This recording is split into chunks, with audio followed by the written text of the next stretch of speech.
Bonjour, bienvenue, nouveau numéro de Megatrend sur Boursorama. Aujourd'hui, on vous parle d'intelligence artificielle, une thématique toujours en surchauffe après la démonstration de force des GAFAM lors de leur dernière publication boursière. Bonjour Guillaume. Bonjour David.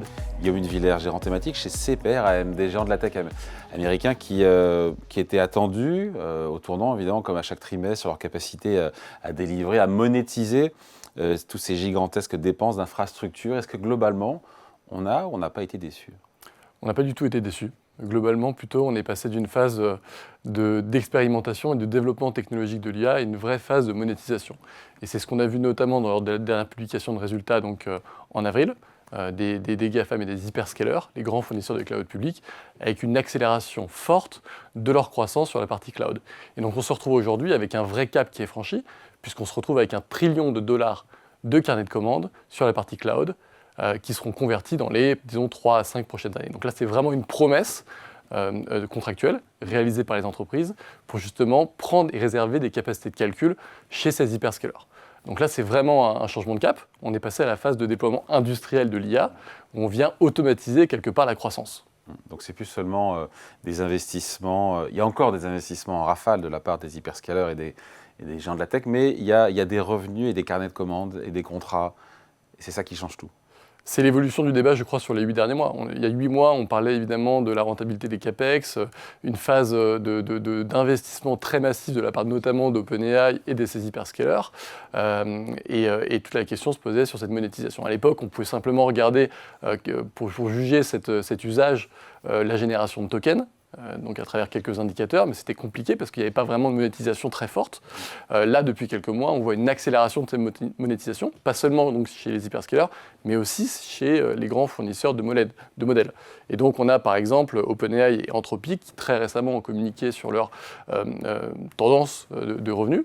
Et donc aujourd'hui, les deux acteurs culminent à peu près 80 à 90 milliards de revenus annualisés. Là où ils étaient OpenAI était à peine 20 milliards en fin d'année dernière et Anthropic était à 9 milliards. Voilà. Donc c'est une accélération colossale en l'espace de 5 mois. C'est quelque chose évidemment qui ne s'est jamais vu et l'adoption est beaucoup plus rapide que celle qui était attendue. Donc ça veut dire quoi ? Que ça monétise un peu chez tout le monde, les investissements vont se poursuivre, on entend encore des chiffres, on était sur 750 milliards d'investissements.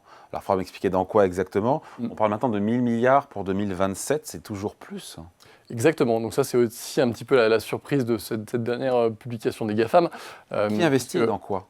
Alors, vous avez évidemment les Microsoft, Amazon, Alphabet, Meta, etc. et Oracle, par exemple, qui sont considérés comme les grands fournisseurs de cloud public, qui, eux, investissent dans toute la chaîne de valeur de l'infrastructure. Donc, ils achètent des puces, de la mémoire, de stockage, de la connectique réseau, pour vraiment créer cette puissance de calcul qui transforme un électron en unité d'intelligence. Donc ça, c'est vraiment toute l'idée d'aujourd'hui. Et donc, quand on est arrivé en début d'année, les attentes étaient de l'ordre de 525 milliards de CAPEX, de dépenses d'investissement de la part de ces 5 acteurs. Pour 2026. Pour 2026. À fin février, on était à 650 milliards, fin avril à 750 milliards.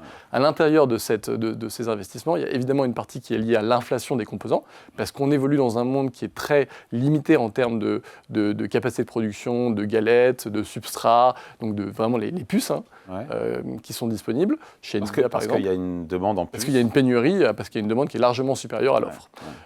Et donc elle vient d'OpenAI, elle vient d'Anthropic, elle vient de tout c'est eux qui demandent. Et puis des entreprises directement aussi qui commencent à déployer l'IA via l'IA agentique, via des outils comme Copilot, qui appartient à Microsoft, qui sont déployés en entreprise pour aider quelque part les employés à améliorer leur productivité, etc.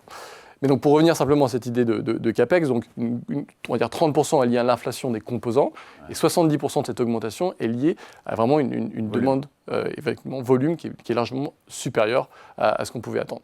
Et donc ce fameux chiffre encore de 1 trillion de CAPEX pour 2027, il est ramené d'un an par rapport à nos estimations internes chez CPR. Donc, et on était déjà relativement enthousiaste et optimiste sur le cycle de développement. Donc on passe vraiment à cette phase de déploiement industriel de l'IA. Parce que ce qui a changé ces derniers mois, c'est, vous avez employé le mot, l'arrivée de l'IA agentique. Pourquoi ça change tout ? Parce que c'est une proposition de valeur qui est très différente pour les entreprises. Vous aviez entre 2023 et 2025 le déploiement d'outils copilotes et autres au sein des entreprises qui avaient pour but vraiment d'augmenter la productivité d'un salarié. La proposition de valeur de l'IA agentique, elle est différente.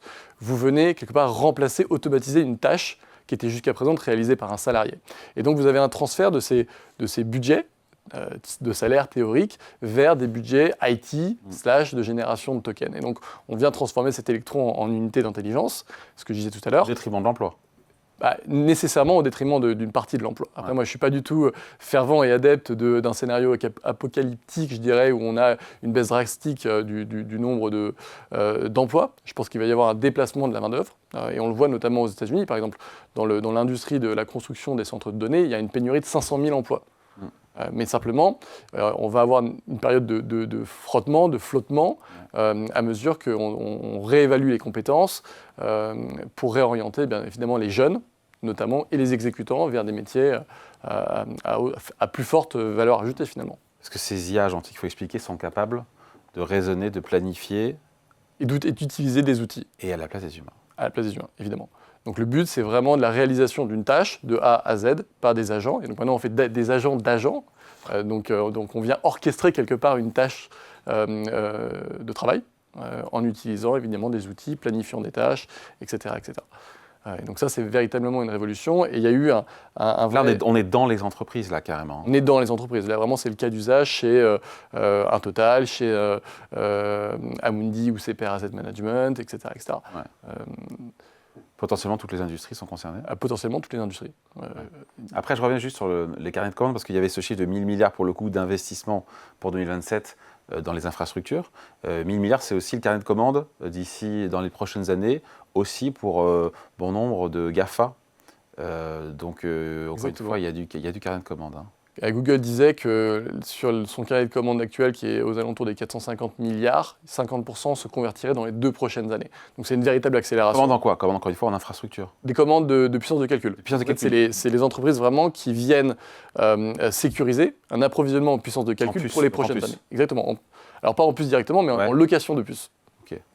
Auprès de Google, auprès d'Amazon, auprès de Microsoft, par exemple. Ça veut dire que, je reviens là-dessus parce que c'est comme la question que se sont posés les marchés pendant des mois et des mois, tout le questionnement, les doutes sur le ROI, le retour sur investissement, des investissements dans l'IA aujourd'hui, ça y est, c'est terminé ou ça reste encore un sujet à la marge? Bon, c'est évidemment toujours à surveiller, parce qu'il ne faudrait pas qu'il y ait une décélération de la croissance dans les prochaines semaines. Néanmoins, on se dirige assez rapidement vers le cap des 100 milliards de revenus annualisés pour les 2 grands fournisseurs de modèles publics, ce qui est quand même un cap significatif, et évidemment une adoption qu'on n'a jamais vue dans la tech sur les 30 dernières années. Ça n'a jamais existé, ce type de cadence. Non, je crois que le débat aujourd'hui s'est vraiment déplacé. On est beaucoup moins sur la demande, beaucoup plus sur... va-t-on arriver finalement à sécuriser suffisamment de puissance électrique, énergétique, d'électrons donc, pour suivre la cadence de la demande. Donc finalement, c'est buté sur des considérations réelles. Exactement, on a des capacités physiques aujourd'hui qu'on a... De pouvoir investir ces 1000 milliards d'euros, d'avoir tous les composants nécessaires. Exactement, et pas que les composants. Vous avez 5 à 7 ans aujourd'hui de goulets d'étranglement pour sécuriser de l'électricité au niveau du réseau électrique. Vous avez 4 à 5 pour avoir des turbines à gaz. Vous avez plusieurs années devant vous pour certains équipements, notamment de lithographie au sein des semi-conducteurs. Ça serait une déception pour les marchés si on n'était pas en capacité de réellement pouvoir investir ces 1000 milliards. Très probablement. C'est pour ça d'ailleurs que j'ai l'impression que le marché... C'est moins grave que si la monétisation n'est pas au rendez-vous. Ou que la demande était en train de ralentir, que les deux. C'est moins grave, nécessairement, et je pense que le marché est toujours un petit peu sceptique d'ailleurs pour 2027 sur cette capacité des hyperscalers à vraiment déployer 1000 milliards, parce que ça correspond quasiment à 30 gigawatts de capacité énergétique, c'est colossal, c'est 30 centrales nucléaires en termes correspondants, et donc ça va être évidemment le vrai débat. Et on voit d'ailleurs, pour pas mal d'acteurs dans la chaîne de valeur, que la question de sécuriser des composants, notamment dans la mémoire, notamment dans l'optique, notamment dans les substrats, devient un véritable frein à la croissance.